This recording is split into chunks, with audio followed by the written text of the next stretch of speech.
சாலையோரம் மர்மமான முறையில் கிடந்த சூட்கேஸ் மேல் படிந்திருந்த ரத்தக்கரை.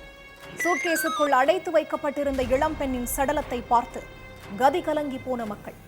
போலீஸ் விசாரணையில் வெளிவந்த பகீர் தகவல்கள்.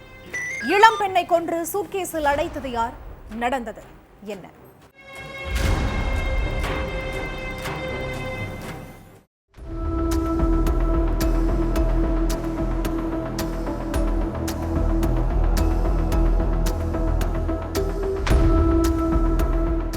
பதிண்டா மாலவுட் நெடுஞ்சாலையோரத்துல மர்மமான முறையில சூட்கேஸ் ஒண்ணு கிடந்திருக்கு. அதை பார்த்த சிலர் பழைய சூட்கேஸை யாராவது தூக்கி போட்டிருப்பாங்கன்னு நினைச்சு பார்த்தா அது புது சூட்கேஸ் மாதிரி நல்ல நிலைமையில இருந்திருக்கு. அதுக்கப்புறம் பக்கத்துல போய் அந்த சூட்கேஸை எடுத்து பார்த்தா ரத்த கரைகளா இருந்திருக்கு.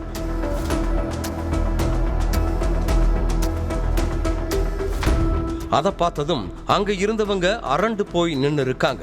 அதுக்கப்புறம் சூட்கேஸை தள்ளி வச்சுட்டு போலீஸுக்கு தகவல் சொல்லி இருக்காங்க. போலீஸ் வந்து பார்த்தப்ப சூட்கேஸுக்குள்ள ஒரு இளம் பெண்ணோட சடலம் கிடந்திருக்கு.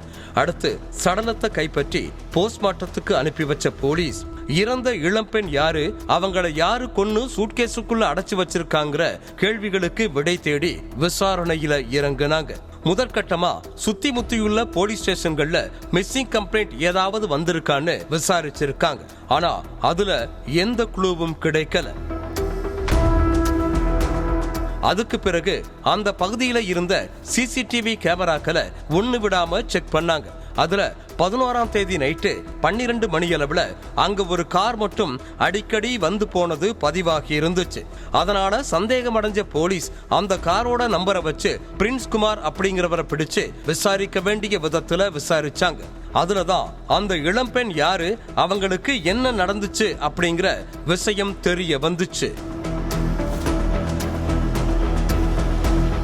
பஞ்சாப் மாநிலம் குலாப்கரை சேர்ந்த ஸ்வப்னாங்கிற இளம்பெண் கணவன் கூட ஏற்பட்ட கருத்து வேறுபாட்டால தனியா வாழ்ந்துட்டு வந்திருக்காங்க. இந்த சூழல்ல ஸ்வப்னாவிற்கும் பிரின்ஸ்குமாருக்கும் இடையே பழக்கம் ஏற்பட்டு அது தகாத உறவா மாறி இருக்கு. ஸ்வப்னா கூட அடிக்கடி தனிமையில சந்திச்சு எல்லை மீறி பழகிட்டு இருந்த பிரின்ஸ்குமார் அவங்களோட அன்பும் பாசமும் தனக்கு கடைசி வரை கிடைக்கணும்னு ஆசைப்பட்டிருக்கான். அதனால ஸ்வப்னா கிட்ட போய் நாம 2 பேரும் கல்யாணம் பண்ணிக்கலாம்னு பிரின்ஸ்குமார் சொல்ல அதுக்கு ஸ்வப்னா மறுப்பு தெரிவிச்சிருக்காங்க.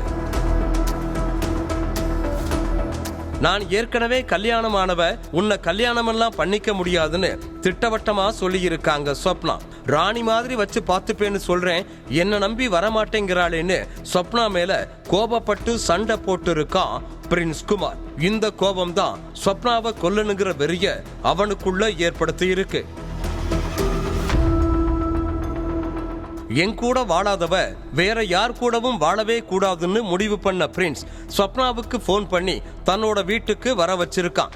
அப்போ மறுபடியும் தன்னை கல்யாணம் பண்ணிக்கோன்னு பிரின்ஸ் சொல்ல ஸ்வப்னா முடியவே முடியாதுன்னு சொல்லி இருக்காங்க. அப்போ 2 பேத்துக்கும் இடையில கடுமையான வாக்குவாதம் ஏற்படவே தான் மறைச்சு வச்சிருந்த கத்தியை எடுத்து ஸ்வப்னாவை குத்தி கிழிச்சு துடிக்க துடிக்க கொன்னிருக்கான்.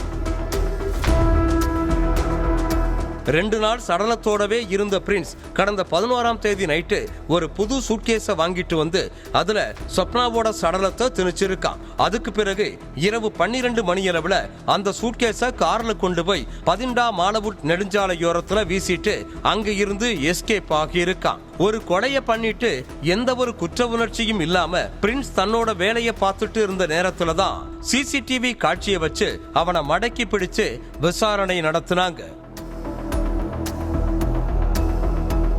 அதுலதான் இந்த கொலைக்கான காரணம் என்னங்கிறது தெரிய வந்துச்சு. அடுத்து பிரின்ஸ்குமார் மேல மர்டர் கேஸ் ஃபைல் பண்ண போலீஸ் அவனை அரெஸ்ட் பண்ணி சிறையில தள்ளிட்டாங்க.